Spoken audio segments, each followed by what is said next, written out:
Hi, my name is Ron Lehman. I'm from the Faux School in Frederick, Maryland, where I teach decorative painting workshops and complete commission projects.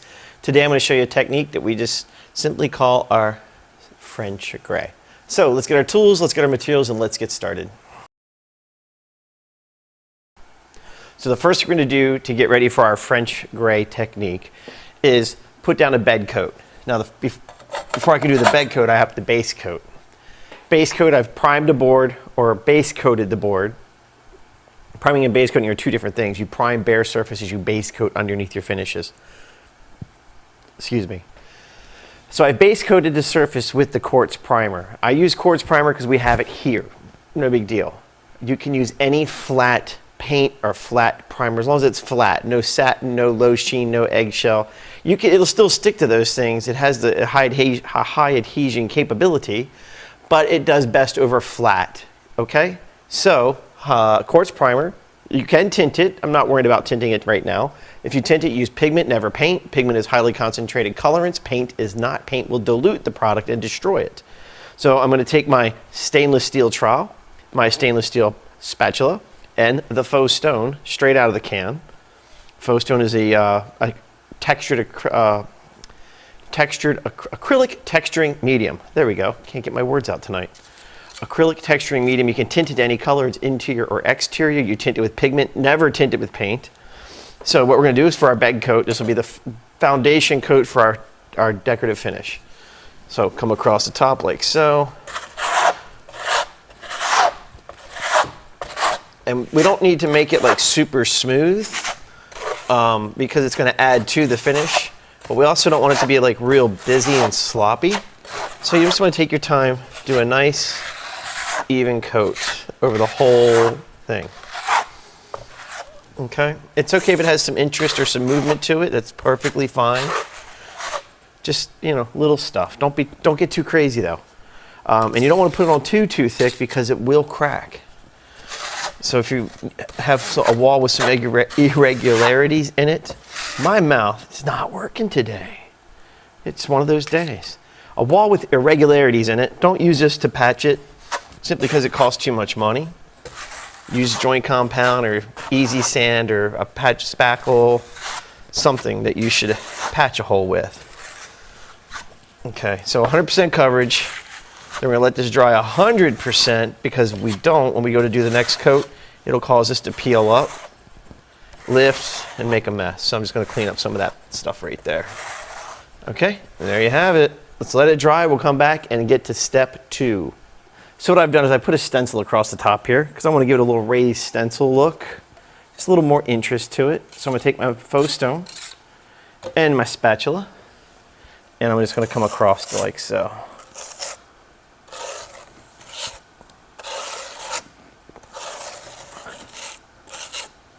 All right, just enough to fill it in. Don't overwork it because if you overwork it, it's going to get underneath the stencil. We're going to have a mess. Let's see. Let me just remove this guy. Pick it up. Very good. Let's let it dry. Come back for color. All right, so we're dry. We're going to move on. So what I'm going to do now is just get a nylon bristle paintbrush. Any brush is good. I typically use a Purdy 2.5 black nylon called the Peacock. Not an endorsement, this is my favorite brush. That's what I've been using forever. Well, as long as I've been painting since I was a kid with my father. Now, our glaze. We're going to use our classic wall glaze, which is a glaze that tints with paint and not pigment. This is kind of a, I don't want to say a common glaze, but it's kind of the standard glaze you're going to find at a lot of different stores, but not all are created equal. Some will dry faster, some will dry slower. So, be careful. I know the classic wall glaze, you tint it with a paint. I'll take a gallon of glaze, quart of paint, mix the two together. I have 5 quarts, just a little over a gallon, and it's going to take probably I have about a half an hour to manipulate it and about, gosh, 3-4 hours before it's dry. So what I did is I took it and tinted it up to a nice little soft bluish gray, French gray. And what I'm going to do is hit this with a little water. I do that on all my glazes because the water will hydrate the plaster, so the glaze will slip and slide over top of it. If I just kind of go right into it, the glaze is going to if I don't put the water on there to hydrate it, the plaster sucks the glaze right in.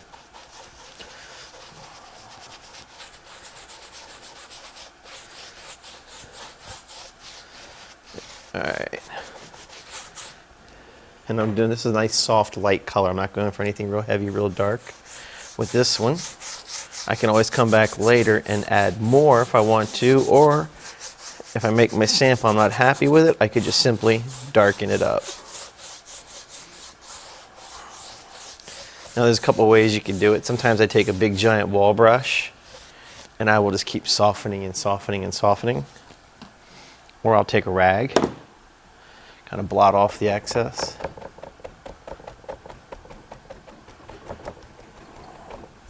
And it just depends on the look you're going for at this point.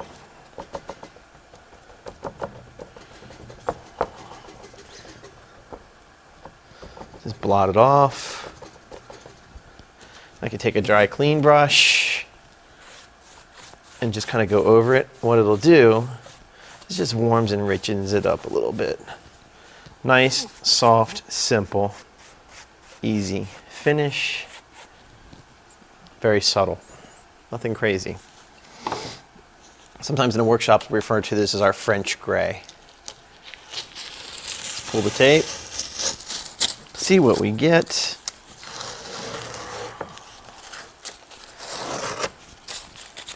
I am working on the masonite because this plaster is it's not lime, it's acrylic, but it is hard as a rock. It gets hard as a rock once it's dry. And if I did this on styrene, I have a mess. Okay. Because it'll pop and peel. So what I would tell you as a client, after it's 100% dry, overnight, come back and hang your pictures, all that good stuff. So there's that. See? There's our stencil. There's our just a nice little bit of texture. Now the wet look will go away once it dries, of course, but that's it. Soft, simple, elegant look. Okay, I can always come back with my dry brush even more and just kind of keep. That's that. Done. All right. There you have it. A nice, soft, subtle texture with a stencil and a very soft glaze. Not everything has to be dark, heavy colors. Soft, subtle. So many things you can do. Just be creative. Think about it. Look around. Look what's going on around you. Look on the internet. Look through magazines. Better yet, get on a plane or a boat. Go take a trip. Go over to Europe. Go down the Mediterranean. See what's out there. Explore it. Come back. Recreate it. Turn your environment into something you like. All right. I want to thank you for watching. My name is Ron Lehman. I'm from the Faux School. If you get a chance, go to the website. Take a look around. I teach classes. I do commission projects. I'd ask you to kindly hit the subscribe button and thumbs up. I'll see you next time.